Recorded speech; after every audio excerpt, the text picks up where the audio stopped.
Hola, ¿qué tal? Muy buen día para todos. Espero que se encuentren muy bien. Y pues bueno, continuando con esta serie de charlas, con esta serie de conversaciones que vamos construyendo, yo el día de hoy le doy la bienvenida a Nancy Montes Armendáriz. Ella es maestra en psicoterapia y también tienes otros estudios muy interesantes que hemos estado ya platicando acá. Y hoy vamos a estar charlando con ella acerca de un enfoque, ¿no? El enfoque restaurativo. Y para algunos que nos están escuchando, que nos están viendo, pues pueden decir, ¿y esto qué es? ¿Esto qué implica? Vamos a hablar del enfoque restaurativo en contextos escolares, ¿no? Y lo vamos a ir desenvolviendo en el transcurso de la charla, pero pues antes de empezar, pues quisiera darle la bienvenida a Nancy y agradecerle también el hecho de que nos haya permitido un poco de su tiempo, entendiendo que eres una persona muy ocupada, Nancy, ya lo corroboramos ayer, pero pues es parte de esto. Nancy, pues bienvenida. Bueno, Enrique, muchas gracias. Muchas gracias por la invitación. Les hago llegar un fuerte abrazo a todas aquellas personas que nos están viendo, que están siguiendo esta iniciativa. Eh, yo creo que se va a ser interesante porque es una forma de aprovechar las nuevas tecnologías, ¿no? De aprovechar lo que tenemos a la mano, pero sobre todo también es una manera de unificar algunos criterios, de ampliarlos, no sé, a mí se me hace bien interesante y de verdad te agradezco mucho, Enrique, la invitación y el tiempo que nos vamos a tomar en esto. A mí se me hace muy gratificante. Así que muchas gracias. No, gracias a ti. Estamos aquí en la costa de Oaxaca. Tuvimos la oportunidad de vernos hace unos meses en la capital, ahí en Oaxaca. Aquí estamos ahorita en San Pedro Pochutla y tú estás ahorita en Tijuana, me habías comentado, pero platícanos qué estás haciendo, sobre qué gira tu trabajo, qué actividades estás desempeñando. Platícanos un poco de lo que haces. Bueno, esta es la parte aburrida y de antemano, me disculpa por los ruidos. Luego los vecinos no descansan porque están en cuarentena, entonces están todo el tiempo aquí recreándonos con sus sonidos hogareños. Sí, Pero sí. bueno, yo soy terapeuta familiar. Esta es mi carrera de formación. Ujú, Eh, Cuando comienzo, yo creo que la mayoría como psicólogos nos tocó a algunos iniciar por la parte de la docencia. ujú. eh, Empiezo a inmiscuir de una manera muy jovencita porque pues, uno egresa y pues no encuentra trabajo por falta a lo mejor de experiencia, ¿no? O falta de, no sé, muchas, de edad inclusive. Ujú, Comienzo con la docencia, es algo de lo cual ya no pude separarme, estoy hablando de hace aproximadamente unos 14 años ya, de ujú, que egresé. Después de la docencia, me empiezo a inmiscuir en la parte de la psicoterapia, cosa que también, una práctica que hago actualmente. Eh, y pues bueno, yo he tenido una evolución muy particular, muy peculiar, como lo has dicho. Me empecé a involucrar de una manera muy rara con unos temas que tienen que ver con la resolución no violenta de conflictos, ¿no? Empecé a brindar mis servicios o prestarlos como facilitadora en mecanismos alternos, ¿no? Especialista en temas de mediación, de conciliación, justicia restaurativa. Duro bastantes años en gobierno del Estado, parte de fiscalía, y posteriormente me vuelvo consultora en los temas de justicia restaurativa, de construcción de paz, de todo lo que envuelve a lo mejor pues como un engranaje, ¿no? Una enajenación. Este, Conforme esto va creciendo, pues me empiezo a involucrar cada vez más, de tal manera que me involucro también con temas de manejo de violencia, ¿no? Contra las mujeres, gestión del conflicto, el dinamismo.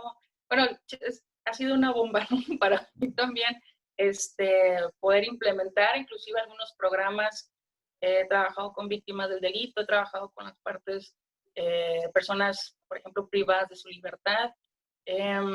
Y actualmente estoy colaborando recientemente, desde hace apenas como un mes, me invitaron a participar en la Secretaría de Inclusión Social aquí en el estado de Baja California para coordinar la parte operativa del Centro de Justicia para las Mujeres.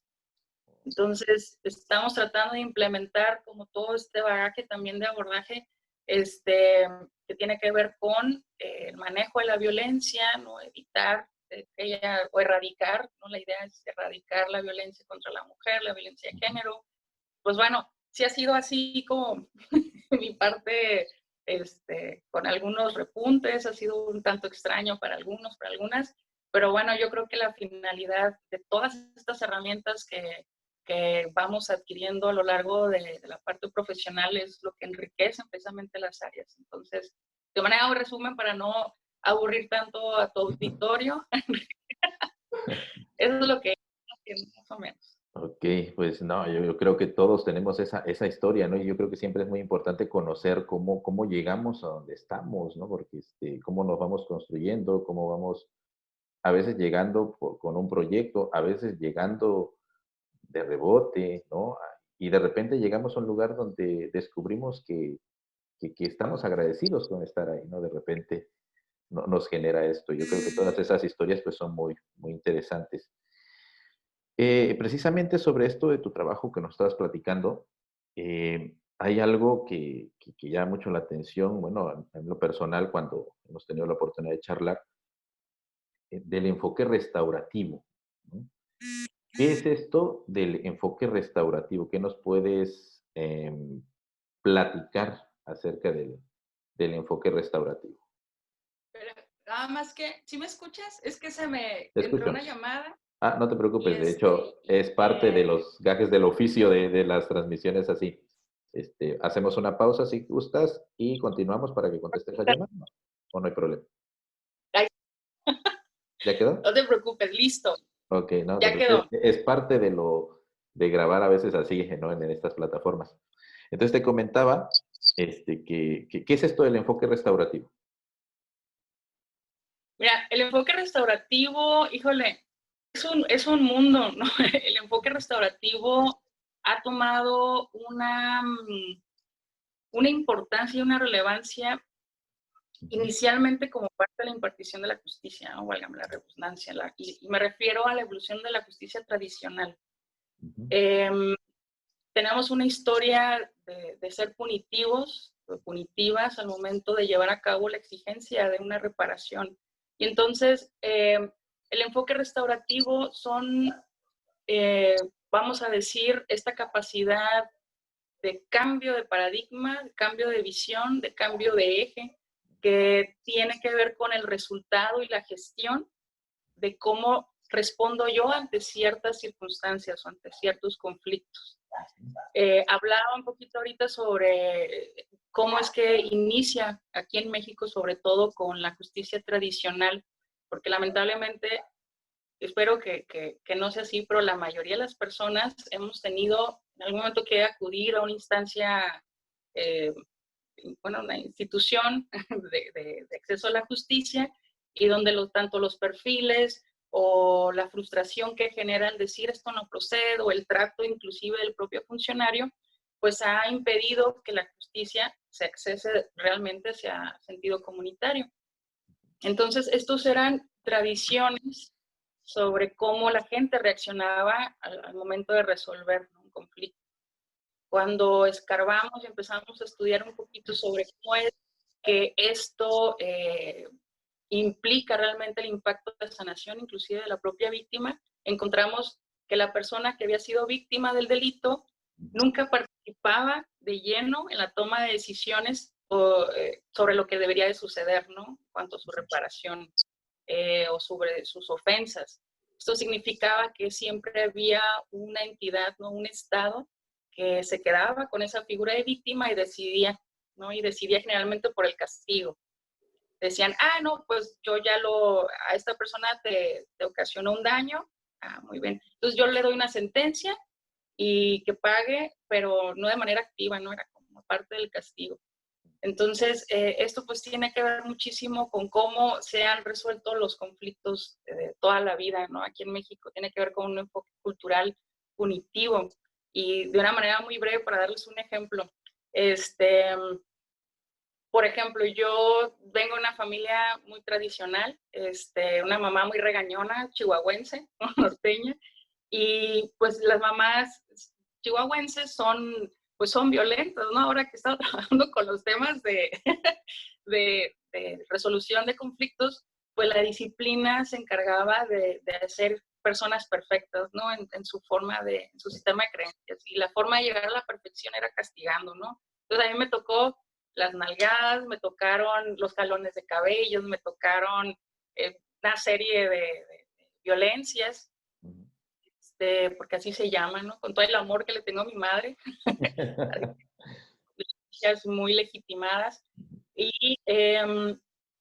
Yo no recuerdo ni una vez, Enrique, por ejemplo, que me dieran la nalgada y que yo dijera, oh, tiene razón mi mamá, no voy a cambiar o no puedo llevar a cabo, que yo tuviera un momento reflexivo, jamás, no, no sé si a ustedes les pasó, quienes tengan la similitud de llevar a cabo esta educación o de haberlo llevado, pero al contrario, yo cerraba los puños, ¿no? Desde niña, y yo decía, era la emoción, de enojo, de frustración, de decir, a la otra no me agarra, ¿no?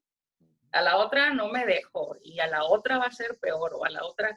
Entonces, creo que esta perspectiva tiene mucho que ver con la justicia restaurativa. Tiene que ver mucho con la gestión de cómo se ha resuelto de manera cultural los conflictos, ¿no? Por eso hablábamos sobre toda esta, que no es tan sencillo a lo mejor de una manera de introducción decir en qué consiste la justicia restaurativa, porque son muchas cosas, ¿no? Puede ser una filosofía de vida, puede ser para algunos ciertos programas específicos, para otros pueden ser inclusive ciertas prácticas restaurativas. Y te puedo compartir que inclusive para quienes nos dedicamos a estos temas todavía existe esta lucha conceptual, ¿no? Es decir, de dónde viene, cómo se ejecuta, a ver, para mí esto significa esto, otro. Entonces, ha estado bien interesante la evolución y yo te comentaba que es bien importante involucrar también al aspecto psicológico, porque esto es una manera coyuntural de elaborar los propios conceptos, ¿no? Es parte de nuestra responsabilidad, también de nuestro civismo, por decirlo así. Entonces, a lo mejor fui muy revoltoso, pero... No, es que me quedo pensando, ¿no? En todo esto que me platicas, ¿no? Porque que sí es cierto, en este ejemplo familiar, por ejemplo, que pusiste, que nos compartiste, sí es cierto, ¿no? O sea, sí, sí, sí. Yo creo que con esto conectamos con muchos, ¿no? La parte de cuando nosotros en casa cometíamos una acción, este, ¿qué te gusta? Yo a veces pongo el ejemplo de que ya le dijiste al niño que no juegue dentro del espacio de casa, que puede jugar en el patio, pero se le escapa la pelota y rompe la taza. Y si esa taza es mi favorita, pues habitualmente viene la reacción, que es, como decías tú, la agresión física, verbal, y que genera, pues una situación tensa, ¿no? O sea, cómo reaccionamos al conflicto desde la casa cuando tal vez pudiésemos buscar otra alternativa de resolución de ese conflicto, porque eh, esa tacita pues ya no va a volver a ser la misma y tendríamos que buscar una forma de restaurar, o yo lo manejo a veces en cuestiones cuando platico con padres, de responsabilizar, no cambiar el concepto culpa por el concepto de responsabilizar. Se me hace un concepto más activo. Entonces, por eso anclo con este ejemplo que compartes, ¿no? Que creo que de ahí enganchamos muchos, cuando dices, sí es cierto, ¿no? ¿Cómo estoy resolviendo un conflicto? Y no me voy a la cuestión social, me voy a la cuestión desde mi casa, cómo lo estoy resolviendo. Y esto me lleva a dos contextos muy relacionados, el de casa y el contexto escolar, donde de repente encontramos con que el niño tiene una conducta, yo le llamo conductas inadecuadas, ¿no? Así le llamo, no, casi no me gusta catalogarlas con juicios de valor, si buenas o malas, ¿no? Simplemente son conductas inadecuadas porque son en el contexto inadecuado, ¿no? Entonces tiene una conducta y habitualmente lo mandamos a dirección, lo expulsamos y tomamos cualquier otra medida. En casos más violentos le decimos a los padres y los padres en casa se lo suenan, ¿no? Es decir, como eje principal el castigo. ¿Cómo se maneja este enfoque? ¿O cómo podemos empezar a introducirlo a un contexto escolar? Claro, Enrique. El contexto educativo tiene, y lo estamos viviendo, ¿no? Actualmente las tecnologías se han encargado de, de facilitar, digamos, ¿no? El acceso formativo en cuanto al nivel de conocimientos. Eh, y hablando un poquito, haciendo un paréntesis sobre la disciplina cultural, imagínate en el contexto educativo, toda esta serie como de estímulos pedagógicos, ¿no? Que se dan bajo el fortalecimiento y madurez de los procesos mentales, el desarrollo de habilidades sociales, cognitivas, las indicaciones que el propio docente genera para la asimilación, inclusive el respeto a las reglas cívicas de convivencia, pues han sido siempre de manera presencial, ¿no? Ha sido mediante la interacción. Entonces, la tecnología lo que ahora ha generado sí es accesar la información sin tener el contacto, este contacto, esta convivencia. Lo que va a implicar que los conflictos que se dan como parte de la naturaleza humana, que es esta gestión, ¿no? Lo más significativo y lo más importante para el ser humano, siempre van a ser las relaciones interpersonales, ¿no? Es lo que le da sentido a nuestra vida. Conforme más exitosas sean estas relaciones, yo genero una mayor estabilidad emocional. Pero esto no se da gratis, ¿no? Tenemos que vivir un proceso de gestión que lo ideal es que desde casa nos enseñen a cómo gestionar emocionalmente y cómo buscar relaciones positivas, ¿no? Y la manera de lograrlo es mediante la práctica. La práctica que te da la propia convivencia y el desarrollo de habilidades y estrategias muy específicas. La escuela se supone que es eso, pero así como lo dijiste, se enfoca única y exclusivamente a lo mejor cuando hay alguna conducta que me encantó como lo dijiste, ¿no? Digamos, Inadecuada. que es inadecuada, Ujú. y es inadecuada porque la relación te lo dice, ¿no? Te dice, oye, no, a mí no me hables así, o ya me golpeaste, o te espero afuera, o se dan contextos cada vez más complejos, porque el conflicto va evolucionando y va pues generando que todo esto se vaya saliendo de control, ¿no?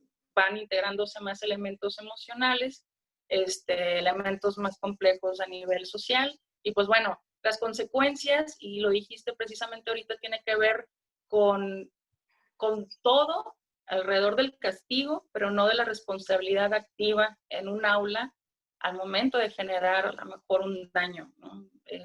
Y sabemos que los conflictos escolares son muy delicados, sobre todo por la vulnerabilidad de las edades, ¿no? Por la vulnerabilidad de estar un adulto enfrente de un grupo.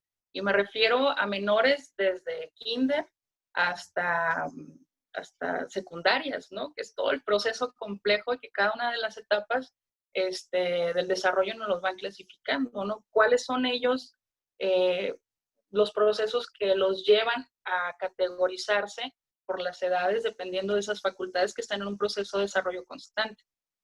Entonces, una de las cosas que más pudieran facilitar entender es que en los contextos escolares son importantes tener presente dos cosas, ¿no? ¿Qué tanto apoyo como docente al grupo, pero también cuáles son los elementos de control que tengo sobre el grupo?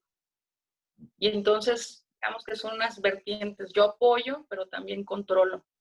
Y esto te lo comento como parte de una de las teorías que trabaja justicia restaurativa, que se llama la ventana a la disciplina social.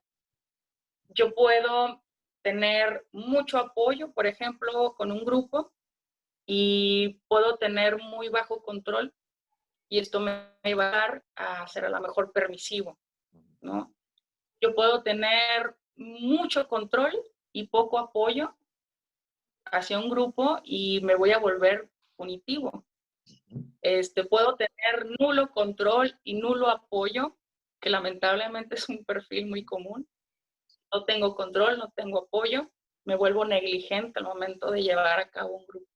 Pero si, por ejemplo, yo tengo un nivel alto de control sobre el grupo y tengo un alto nivel de apoyo, entonces el resultado es que nuestra visión como docentes va a ser más restaurativos. Sí, primariamente, por lo que estás platicando, creo que o sea, para poder aplicar este enfoque restaurativo de hacer responsable al victimario, ¿no? También, porque creo que debe haber un proceso de reflexión del mismo victimario sobre el daño que ha ocasionado. Este, pues entonces primariamente se inicia con el que está frente a grupo, que en este caso es el docente, ¿no? De preescolar y en primaria. Ya de ahí me gustaría más adelante, si nos da el tiempo, tocar el punto de las secundarias, que se me hace un poquito más complicado porque es materia, ¿no? Y el maestro tiene varios grupos, ¿no? Y parece que el grupo queda como que a la deriva, ¿no? Eso es bueno, según es la dinámica que se tiene aquí en clases, ¿no? Ahí desconozco en otros espacios. Entonces, el primero que tiene que buscar esta situación es el maestro frente a grupo, antes de pasar tal vez a una cuestión institucional, o bueno, o encontrarse en los dos puntos, creo, ¿no? Entonces, entiendo que tenemos que abrir nuestra mente, ¿no? Tenemos que abrir nuestra mente porque ¿cómo convierto culpa a la responsabilidad, ¿no? ¿Cómo paso del castigo a la restauración? Y es todo un proceso y es un estilo de vida, como lo comentas tú, ¿no? Eh, es como dicen por ahí, es un paquete enorme, ¿no? Yo veo que empieza por esto, con la cuestión de abrir para aprender y desaprender. Claro, hiciste que recordara, no sé, ¿verdad? Estás muy jovencito, pero hace unos años yo recuerdo un comercial donde llegaba su papá de trabajar y sonaba el teléfono. Y entonces contestaba el niño y decía, bueno, Ujú, y el papá volteaba y decía, mi papá, y ya decía el papá así, no, no, no estoy, no estoy, no estoy. ujú, Y el niño decía, ah, dice que no está, y colgaba. ujú, Y el momento de la cena, que era, pues, que es un momento todavía para muchos importante, ¿no? La convivencia de la cena, sí, el papá daba una oración y decía, gracias familia por la honestidad que hay en esta casa, ¿no? Por los principios y valores que hay en esta casa.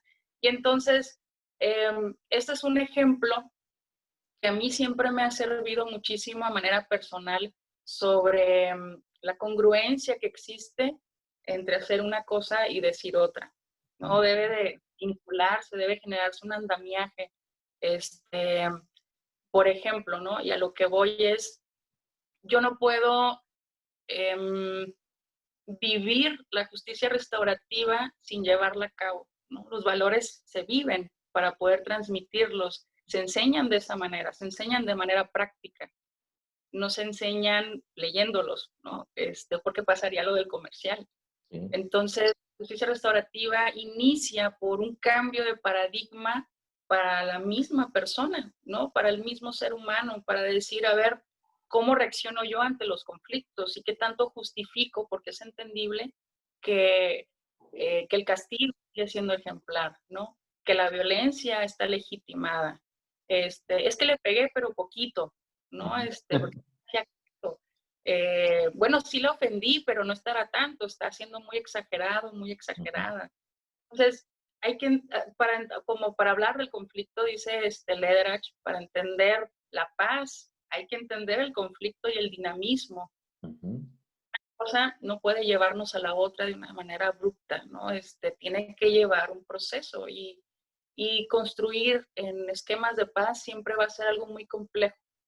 Y lo complejo es que la gente entiende muy bien la violencia, pero no la paz. Entonces, en los contextos de aulas, en los contextos donde el conflicto está presente, inevitablemente por las edades, por lo que hemos estado platicando, siempre va a haber una manifestación quizás de algún comportamiento inadecuado socialmente, ¿no? Porque cada quien viene de casa y deposita lo que ve en casa.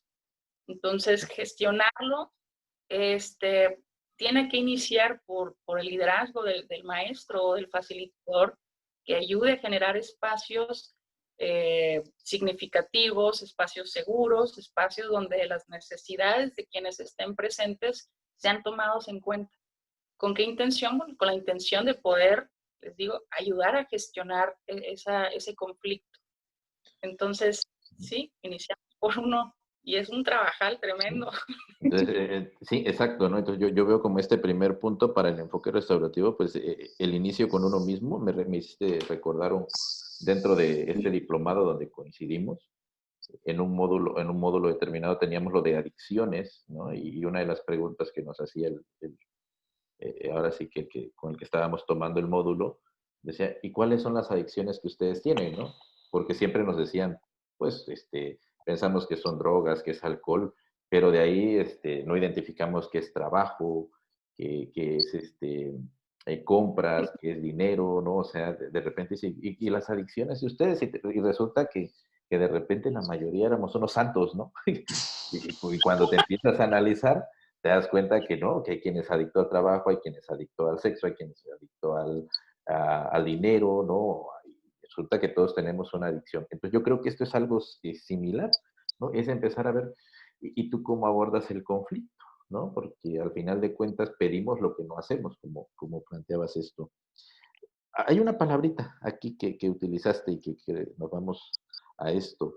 Me gustaría que nos ampliaras un poquito más la gestión. Y creo que hay dos gestiones, por lo que yo entendí en la información que compartíamos antes de esta charla. Gestión del conflicto, que lo entiendo como intervención, y gestión de relaciones, que lo entiendo como prevención. ¿Qué es gestionar? Mira, es un concepto interesante porque actualmente la sociología le ha dado un giro muy diverso, ¿no? A lo que implica gestionar, ¿no? En el sentido de administrar, en el sentido de acomodar, en el sentido de identificar cuáles son los elementos Ujú. y dónde van, en qué lugar pueden ubicarse. La gestión emocional a mí me ha llamado mucho la atención, eh, y siempre aplico primero yo creo que son las cosas que la psicología me ha enseñado, ¿no? Presentarme la vulnerabilidad desde mi persona. Eh, la gestión emocional es algo que se aprende, es algo que te enseñan, es algo que tú comienzas a trabajar desde muy pequeño. Eh, son todos estos discursos que te han dicho, oye Enrique, tú eres hombre, pues no llores, ¿no? ¿Por qué vas a llorar? No, no, no, no, no, no, a ver,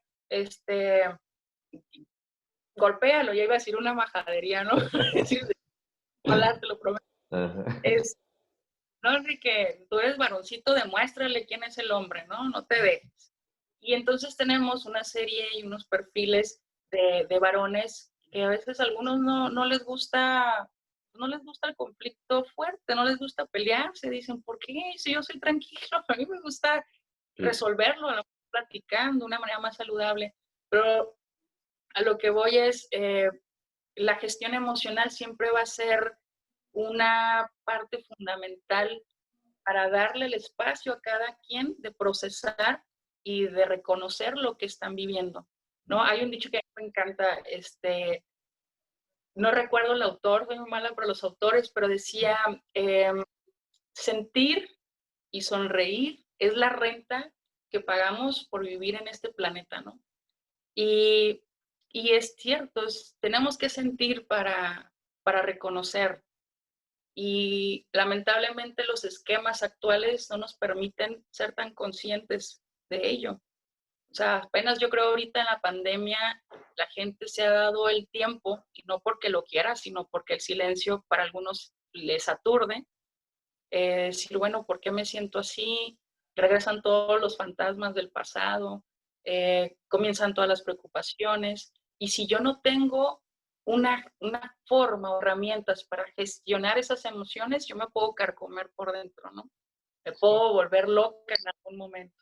sí, sí. Entonces es interesante lo que dices, que las grandes crisis son, a lo mejor, entre otras cosas, también grandes proveedoras de radiografías colectivas, ¿no? Que en algún momento nos pueden llegar, eh, nos pueden permitir, digamos, ver con nitidez la naturaleza de tanto las uniones o las fracturas de algunas estructuras, ¿no? Y en este caso estamos viendo esas estructuras políticas y sociales de una comunidad que nos están evidenciando, pues, la falta de esta gestión. Entonces, bueno, eso es en cuanto a la gestión emocional. En cuanto a la gestión de relación, uno va de la mano con lo otro, ¿no? Tenemos un síntoma, digamos, las relaciones ahora se han visibilizado más porque la contingencia ha expuesto la columna vertebral de las familias. Eh, Algunos, los que tienen los recursos de una manera más visible, que han estado privilegiados, pues pueden perderse en sus laptops, ¿no? Pueden perderse con todos los servicios cubiertos, con su refri lleno.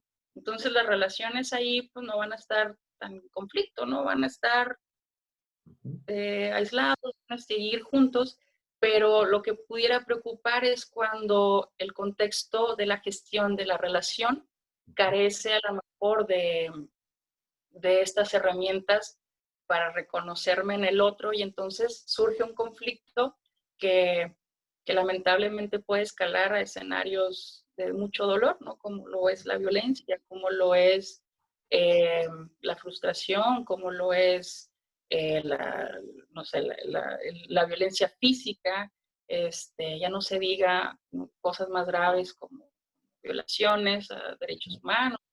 Sí, o sea, podemos hablar de algo tan pequeño, no puede crecer muchísimo. Y entonces, eh, yo creo que esto es lo que te digo, lo que nos da sentido desde la parte emocional a la parte relacional.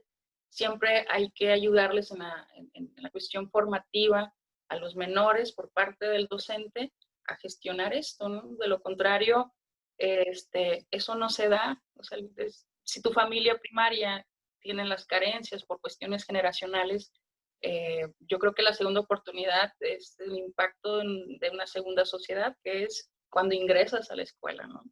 Sí, Entonces, sí hay una responsabilidad por parte de los docentes en esta iniciativa.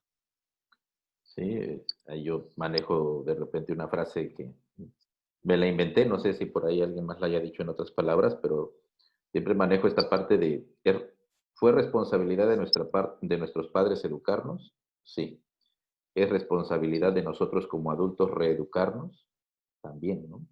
Y es ahí creo que donde entra esta parte de la responsabilidad de la reeducación, ¿no? De nosotros, donde hablamos de esta gestión de emociones que es donde, pues donde creo que nos atoramos, ¿no? Porque de repente es un tema medio escamoso, medio doloroso, medio sensible, que de repente le platico a los maestros que hay maestros que les molesta ver un niño llorando, ¿eh? Hay maestros que les molesta ver un niño en forma de víctima. Hay quienes les enoja ver un victimario, ¿no? Y de repente cuando concientizamos esto, cuando tenemos el contacto con nosotros, entonces a veces nos tendemos a irnos más a la víctima, a veces tendemos a irnos más al victimario. Va variando según nuestra historia de vida, ¿no? Por eso es importante tener ese contacto y gestionar, como lo acabaste de decir, ¿no? Yo como maestro, enriquecerme en herramientas para poder gestionar, porque de hecho si gestionas tanto el conflicto como las relaciones, que está demostrado que la parte pedagógica se va muy bien. O sea, realmente, creo que en una ocasión le decía a unos maestros, ¿cuánto tiempo gastan en llamar la atención y resolver conflictos en el aula? ¿No? Y empezaron a hacer sumativas, sumativas, sumativas, ¿no? Y de repente decían algunos así, ¿no? No, pues como si lo sumamos en todo un ciclo escolar, como un mes, ¿no? ¿Qué sucedería si invertimos ese tiempo en gestionar, en lo que tú comentas, ¿no? Bueno, yo lo ocupaba de otra forma, pero ahorita ocupo el término con el que familiarizas, ¿no? El gestionar estas emociones, pues creo que el ciclo escolar en contenidos avanzaría bastante. Y esto me lleva a otra pregunta, Nancy, ¿no? Este, ¿Cómo podríamos empezar a aplicar en un contexto escolar esto del enfoque restaurativo? Es decir, yo soy director de una escuela o yo soy maestro de una escuela y me interesa esto del enfoque restaurativo. Okay. Puedo gestionarlo desde fuera, tendría que crear un comité para capacitar la escuela. Es un proyecto entendido que es a mediano y a largo plazo también, porque pues no es algo de que hoy lo instalo y en este ciclo ya todos salimos con enfoque restaurativo, ¿no? Es un proceso de aprendizaje, ¿no? Claro. Y de desaprendizaje también, ¿no? Para el mismo docente. Fíjate, y ahorita escuchando una de tus conclusiones, se me hace bien, bien importante el cómo tener presente el poder de las creencias, ¿no? Que de hecho hay un libro que así se llama Wayne Dyer, ¿no? El poder de las creencias. Y, y cómo la creencia nos puede arrastrar inconscientemente a repetir tantas cosas. Eh, Nuestros principios rectores siempre van a ser como el mapa interno que nos posicione para ampliarnos y darle sentido a la vida. Y cuando mi forma de enseñar no se mueve, ¿no? Se mantiene estático a pesar de los cambios sociales tan fuertes, entonces yo me desfaso del grupo. Hay lineamientos importantes con esto empiezo a contestar tu pregunta. Cuando yo noto que la escuela se está quedando lejos al momento de gestionar estos conflictos, de ayudarle a los alumnos, de hacer un abordaje preciso, no puedo yo a lo mejor resolverlo. Entonces, hay carpetas y carpetas de quejas de alumnos con maestros, de maestros con alumnos. Cada vez el síntoma va a ser que los conflictos empiecen a escalar y una negligencia sobre cómo realizar ese abordaje, ¿no? A mí me ha tocado trabajar con el Secretaría de Educación Pública y distintas entidades, y ellos se han acercado a decir, mira, hay herramientas que nosotros no tenemos y que queremos adquirir, porque ya nos damos cuenta que las formas que nosotros teníamos de resolver ya no funcionan, ¿no? Y aparte que también las leyes desde la Secretaría de Educación pues han estado cambiando. Entonces, por ejemplo, no recuerdo el año, si hace como unos 8 o 7 años, lanza una ley la Secretaría donde establece que ningún menor puede ser expulsado de escuela. Cuando antes era muy sencillo decir, la manzana podrida, lo sacamos y se acabó el conflicto, ¿no? No, significa que debe de haber una responsabilidad activa por parte de la institución para que ese conflicto pueda ser, ¿no? Llevado a cabo de una manera segura, de una manera correcta, sobre todo adaptado y contextualizado a las edades. Entonces, lo primero que pudieran hacer es, si hay alguna inquietud por parte de alguna institución, es que todos los que son ejes centrales, ejes rectores, como director, como maestros, como todo aquel que esté interesada en vivir ese proceso, se acerque para iniciar precisamente una capacitación que yo diría, respetando también el criterio de muchos de mis compañeros que se dedican a la capacitación, yo diría que es la primera etapa la sensibilización de aquellos que están interesados, porque tiene que haber ese cambio de paradigma, ¿no? Tienes que entender que no es el castigo, hay que entender que no todo lo va a resolver la violencia, ¿no? No todo lo va a resolver exhibir al alumno o agredirlo. Tiene que haber un trabajo personal muy fuerte para decir, ok, híjole, yo estoy queriendo educar a los alumnos como si fueran mis hijos. Así como tú dijiste, no hay historias de vida tan fuertes, pero que tenemos que aprender a contextualizar. Y entonces, una segunda parte sería, ya que estén capacitados, sensibilizados, enseñar herramientas, enseñar técnicas y enseñar prácticas para que ellos comiencen a gestionarlos. De tal manera que cada vez, conforme la práctica, como te decía al inicio, cada vez que ellos estén llevando a cabo o identifiquen algún conflicto, que ese es uno de los temas importantes, ¿no? Se da el tema del conflicto, la gestión del conflicto, el análisis del conflicto. Cuando yo logro conceptualizarlo, identifico y digo, esto yo lo abordo de esta manera para evitar que escale el conflicto. Entonces, creo que es algo interesante de hacer. A lo mejor hay muchos directores, lamentablemente me ha tocado, que se encuentran desinteresados, pero hay muchos maestros que sí se involucran y dicen, a ver, Nancy, ¿cómo ¿cómo está eso de los círculos de paz, ¿no? ¿Qué son los círculos de paz? Los he escuchado mucho y he escuchado que en otros países han tenido mucho éxito. Entonces, se les ha capacitado en círculos de paz, en parte de la gestión, análisis del conflicto, y esto mejora evidentemente las relaciones, ¿no? Se vuelven eventos emocionalmente significativos de tal manera que uno logra vivir un proceso que fuera de los espacios no se permiten. Entonces, yo creo que el primer paso sería capacitarse y permitirse la vulnerabilidad de hacer el cambio de paradigma, ¿no? Sí, sí, es más o menos este proceso, ¿no? Que se va llevando.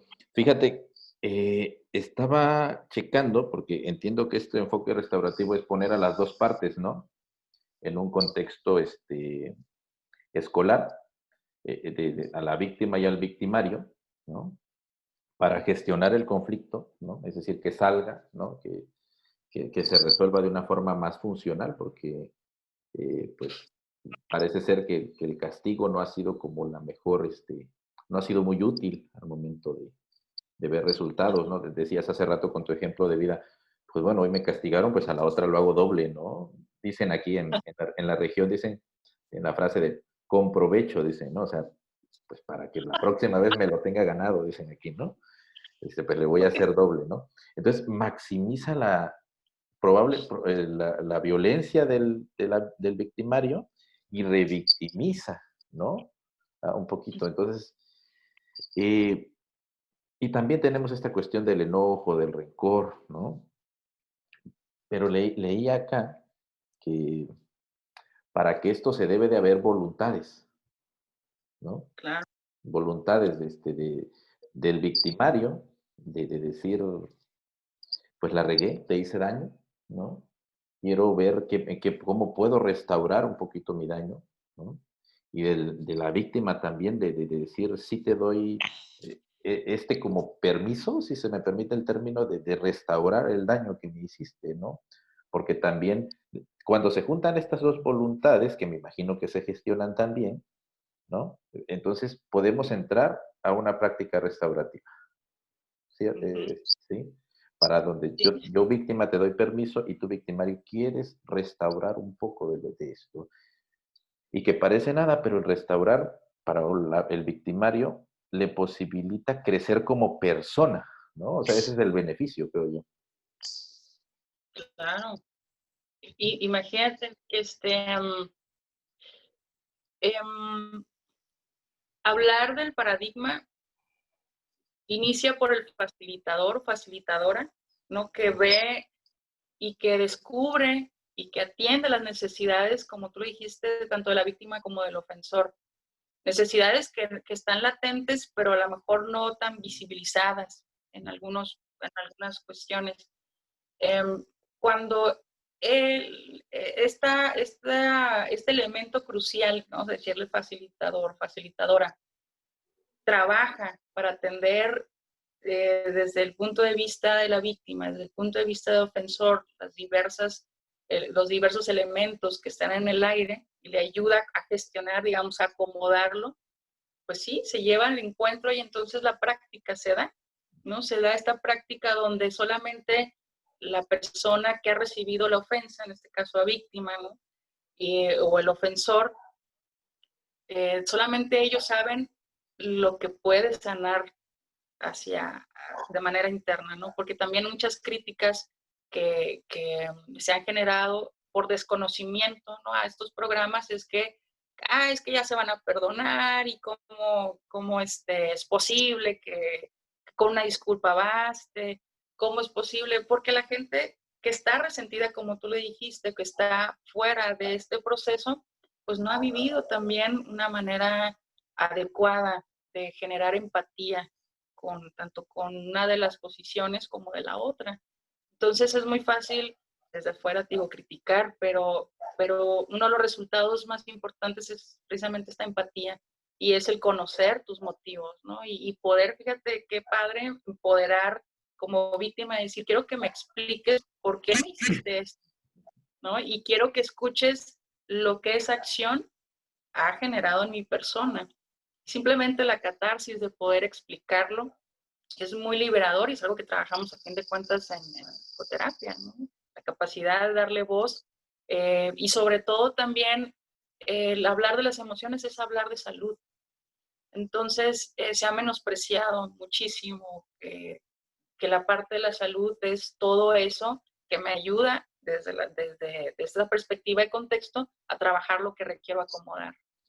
Entonces, son dimensiones muy diversas, la voluntariedad va a ser pieza clave, pero efectivamente no es una panacea, ¿no? O sea, no es para todas las personas, no toda la gente que comete una ofensa de primeras te dice, sí, quiero disculparme, quiero que me perdone, ¿no? Al contrario, hay que desconfiar de esos primeros perfiles que quieren Sí, sí, ir sí. del hay que ayudarles también a ellos a que vivan poco a poco. Entonces, digo, no es tan sencillo, es toda una serie de estructuras, de herramientas que acompañan el que ambas partes quieran llevar a cabo un encuentro y que se incluyan las historias, ¿no? Historias correctas. Entonces, digo, el facilitador, la facilitadora debe estar completamente dotado o dotada de estas características. Te escucho y me viene un ejemplo a la mente, ¿no? Porque cualquiera, y creo que en el malentendido de esto, visto desde fuera sin el conocimiento de los enfoques, dirá, entonces, a ver, en la escuela, vamos a usar un ejemplo escolar, le quebré el lápiz a Juanito, ¿no?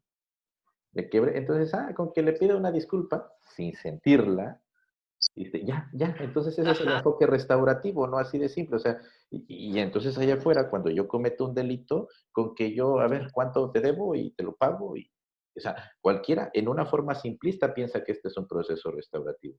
Y quiero pensar que claro. no, que esto es una cuestión no solamente de la acción, ¿no? De te lo pago, sino es una cuestión que lleva una emoción realmente de decir, soy consciente del daño que te hice.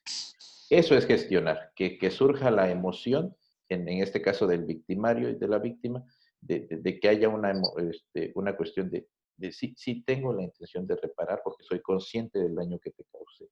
¿Estoy en lo correcto? ¿Me falta algún elemento? No, es eso, es dimensionar. Ujú, em, Simplemente, ¿no?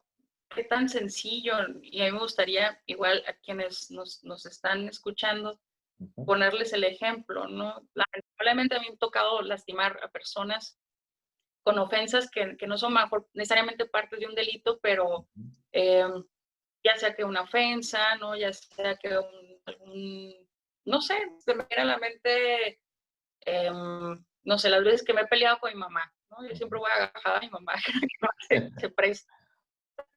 Y en un momento, por la emoción, a lo mejor siendo adolescente, le dije, ¿sabes qué? Ya no te amo, te voy a amar. Sí, sí. Y que bajo este argumento, este, ya que pase todo, yo diga, no manches, ¿por qué le dije eso a mi mamá? Y regreso y ofrecerle un pa, es de las cosas más difíciles, ¿no? Que enfrentar a los ojos y decir, quiero ofrecer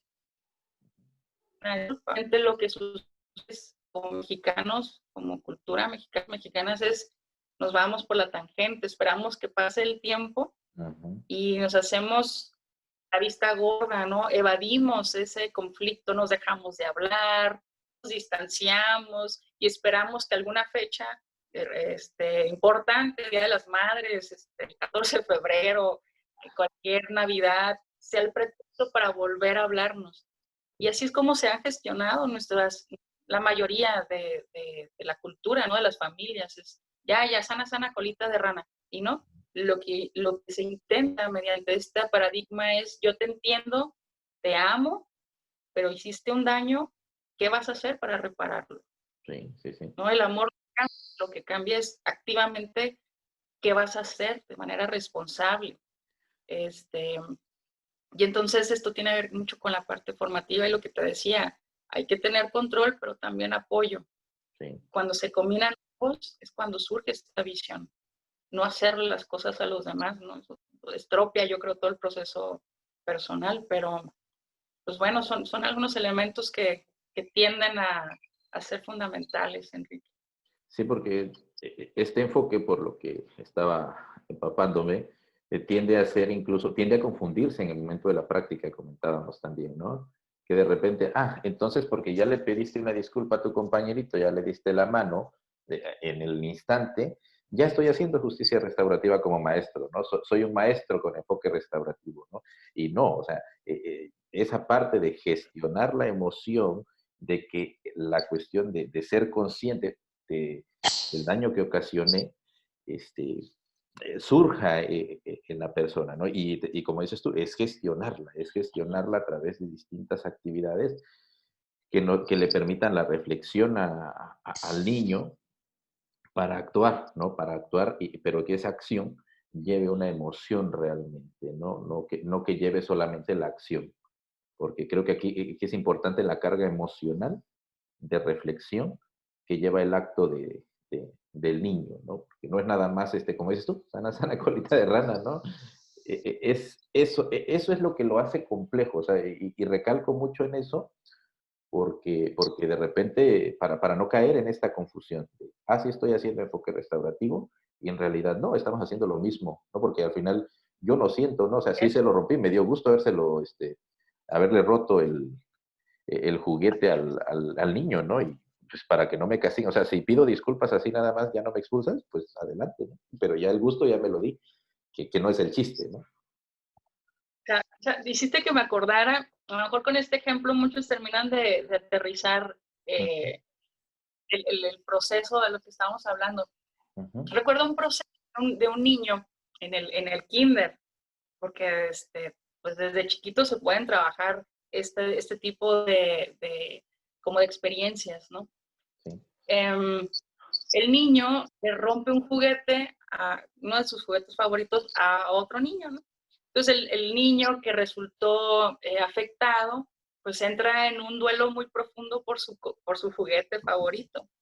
Entonces él intenta pegarle, ¿no? Al niño que le rompió su juguete, la maestra se percata, los separa, ¿no? Imagino así chaparritos en esa intensidad de conflicto, y le habla a las mamás, ¿no? Las junta. Cuando la maestra les expone lo que había sucedido, pues la mamá que se sentía muy ofendida porque a su niño le habían quebrado uno de sus juguetes favoritos, pues ella con justa razón decía, es que, ¿sabes cuánto me costó este juguete? O sea, y ¿sabes cuánto lo deseó? Y si juntamos, le empezó a explicar a la mamá. Entonces, lo que dice la mamá, dice, voy a hablar con mi hijo. Habla con el niño y le dice, ¿sabes lo que hiciste? Y el niño le había dicho, sí, muy bien, ¿crees que fue correcto? Y el niño, pues no. Muy bien. ¿Cuál es la razón por la cual consideras que no fue correcto? Pues porque rompí el juguete. Muy bien. ¿Qué vas a hacer para reparar eso? Entonces el niño se quedaba pensando, él solito, dice, el juguete era muy importante para tu compañerito, ¿no? ¿Qué vas a hacer? Y el niño dice, pues, ¿le vas a comprar uno tú? Y la vas a comprar. Entonces dice, mi papá, no, tu papá no, ¿tú qué vas a hacer? Entonces se queda el niño y se va un ratito a su cuarto. Y esto porque lo estaba platicando como experiencia de una maestra que se capacitó, ¿no? Con nosotros en el manejo de círculos. Regresa el niño con uno de sus juguetes favoritos. Y le dice, pues le voy a dar mi juguete. Dijo la mamá, ¿segura? Sí, seguro, pa. Los junta y la mamá bueno, cada uno de las dos mamás con los niños los dejan y dicen, mira, quiero ofrecerle una disculpa, mi hijo tiene algo que decirle. El niño se disculpa y se disculpa con su compañerito. Y el compañerito, como buen niño, dice, pues siguieron jugando, pero dice, saca su juguete y dice, mira, eso es para ti. Imagínate la experiencia de poder desprenderse desde edades muy tempranas sobre la conciencia del daño y la conciencia del otro. Sí. ¿Cómo van a ser sus relaciones de este niño? O sea, ¿cómo va a ser la gestión de sus propias emociones? Y yo no sé, pero yo supongo que si eso hubiera sido mi historia, yo no vuelvo a ocasionarle un daño a alguien más, Sí. ¿no? Y si esto se dieran en escenarios de conciencia, desde esquemas en edades, digo, preescolares hasta la adultez, tendríamos otro tipo de reacción desde un enfoque cultural. Entonces, a mí se me ha hecho muy interesante que la parte de educación tiene una responsabilidad impresionante, sobre todo con las nuevas generaciones, por eso tiene que estar al día, tiene que estar ayudando a desenmarañar, ¿no?, todo esto que estamos viviendo, ¿no?, a tomar en consideración la dimensión ética, humanista y relacional que está fundada también en este paradigma restaurativo. Si yo evoluciono, evoluciona necesariamente también la parte social. O sea, está todo relacionado y digo, tenemos una gran responsabilidad desde la docencia, desde la práctica de la psicoterapia y a mí me encantaría y te agradezco mucho de antemano que estos espacios se den porque nos hacen falta que se involucren más psicólogos y psicólogas, ¿no? O sea, que se puedan eh, estructurar desde México como esta sastrería conceptual, ¿no? ¿Dónde lo puedo implementar? ¿Dónde lo puedo llevar? Esto sí, esto no, y solamente los espacios académicos y con estas finalidades son los que generan esos cambios, Enrique. Sí, exacto. Es muy interesante, ¿no? Yo creo que con estos últimos ejemplos, pues a los que nos están escuchando, los que nos están viendo, queda claro, ¿no? Esta cuestión de lo que es el enfoque restaurativo en contextos escolares, ¿no? Es darle la oportunidad al victimario, por usar este término, de restaurar el daño, pero con una cuestión emocional, con una lección, con un aprendizaje de por medio significativo, ¿no? No es nada más la pura acción, es todo el aspecto introspectivo como en el caso que ponías, ¿no? Del niño, que de repente me da la impresión a veces de que preescolar sería un poquito más fácil porque están como que menos amañados, ¿no? Están como que más en contacto con sus propias emociones, como que a veces pareciera que un niño de preescolar tiene más recursos, ¿no? En primaria, de hecho yo cuando doy algunas charlas, yo les digo, me comprometo por el niño de 0 a 6 años, ¿no? De 6 en adelante ya son otras cuestiones, ¿no? Porque, por ejemplo, le digo, un niño de 0 a 6 años busca a través de un antivalor como la mentira, por ejemplo, el protegerse, ¿no? El proteger su integridad física, su integridad emocional. Tal vez el niño de 6 en adelante ya busca como que tener una ganancia secundaria del acto, ¿no? Pero aquí Claro, claro. llegamos a una parte complicada que es donde se juntan varias capas, creo, ¿no? La parte del crecimiento, la parte del sistema educativo que cambia, la dinámica, perdón, del sistema, que es en la etapa de la pubertad y la adolescencia, la secundaria y el bachillerato, donde el gestar conflictos, pues imagínate, el maestro, pues doy la materia de matemáticas a 5 grupos, ¿no? Y cada grupo tiene de 20 para arriba. Y entonces aquí la población estudiantil es amplia y ahora se vuelve como que más complejo, más el asunto del crecimiento del joven, toda esta historia que ya trae de su primera y segunda infancia. Híjole, ¿no? Pareciera campo minado. Sabes que por eso es importante la contextualización, Ujú, ¿no? Cuando yo contextualizo y digo, bueno, ¿qué tanto puedo llevar esta experiencia que un adolescente, por ejemplo, en esta etapa que adolece, ¿no? El crecimiento, y que está tratando de acomodar y de ponerle nombre a lo que siente o de identificar, ujú, lo encuentra como alguien que no está aislado, como alguien que no está solo, y lo pongo en un grupo, digamos, hablando de una práctica de círculos, ¿no? De paz, lo pongo con otro grupo que se siente exactamente igual que él, ahí se da otra magia, ¿no? Que es el sentido de comunidad, el sentido comunitario. Y, lo único que nos va a rescatar como país, yo creo, y lo hemos visto en muchos escenarios, lo único que nos va a rescatar como país es el sentido del otro, el sentido de que me estás acompañando, aunque estemos a distancia, el sentido de que no soy la única que está viviendo este proceso. Y eso también se tiene que trabajar mucho en las escuelas, precisamente por toda la complejidad que conforme avanzamos, ¿no? Se ha ido viviendo. Y hace falta crear estos espacios. Digo, las escuelas se están enfocando única y exclusivamente al bagaje curricular, ¿no? A cubrir estos temas. Y falta el contacto, o sea, falta el preocuparte por el otro, falta el construir una relación y lo que implica no desprenderse de manera personal para, para poder sobrellevar esta relación. Pues te digo, es algo complejo y uno nunca termina de aprender, de aterrizar.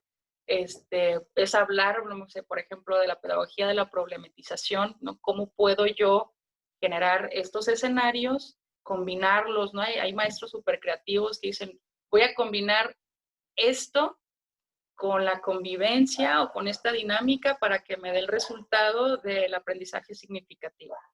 Y pum, ahí tienes las mejores experiencias que los maestros se han presentado a sí mismos como retos y que dicen, aquí está, ¿no? Aquí está este es como el sentido desde el punto de vista pedagógico. Entonces, digo, tienes razón, o sea, son muchas cosas, ¿no? Son mucho conocimiento que uno va acumulando y también muchos tips. Sí, sí, sí. Pues fíjate, imagínate, todo esto es increíble. ¿Cómo podemos buscar otras alternativas como este enfoque restaurativo eh, para poder abordar el conflicto, para poder tener mejores resultados? Porque esto está dando resultados, este enfoque está dando resultados en otros espacios, pero implica un cambio en muchas cosas que los podemos gestionar utilizando términos dentro de esto. Nancy, por último, si hubiese alguna escuela que nos estuviera escuchando, yo esperaría aquí en Pochutla, ¿no? Obviamente el Internet, la ventaja es que nos puede potencializar otros espacios y que esté interesado en capacitarse, todo esto, ¿dónde te pueden contactar? ¿Dónde pueden pedir información contigo? ¿Tienes alguna página, algún número donde puedes dar ese tipo de atención? No lo sé. Sí, bueno, mira, pues yo tengo una página en Face, es Ujú. una donde procuro subir algunas cosas, así subo cosas de perritos, cosas tiernas, ¿no? Subo cosas que tienen que ver con los temas, con algunos eventos, con algunos foros, pero de hecho en Oaxaca yo tengo una escuela que es un colectivo que ustedes conocen muy bien, que es el colectivo de diálogos, Ujú. diálogos restaurativos, están precisamente en Oaxaca. Entonces no tendrían que venirse hasta acá al norte, al menos que quieran irse a los viñedos, una buena y tomar A unos conocer un vinos poco, ¿no? bien. Pero está encabezado por el doctor Héctor Valle, y, Ujú, sí los ubican muy bien. Y ujú. bueno, este colectivo tiene toda la experiencia para trabajar los temas comunitarios, escolares, de manera inclusive penal. O sea, tenemos todo y tenemos mucho tiempo trabajando juntos. Sí, sí. Entonces, me pueden contactar vía correo por la página que les digo, que es sic.nancyGmontes igual les dejo ahí abajo la descripción. Claro, claro. Si no, con el nosotros estamos trabajando siempre muy de cerca. Pero pues bueno, no sé, yo creo que la intención es generar espacios, contactos y de verdad de corazón te agradezco mucho, Enrique, la confianza de contactarme y ponerles aquí a aburrir un poquito con los deportes atrabancados.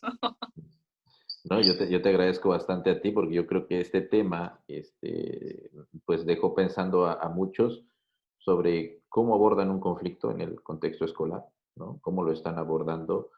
Creo que también nos deja con una sensación de que creo que estamos siendo injustos en ocasiones, ¿no? Y estamos hablando de contextos escolares, ¿eh?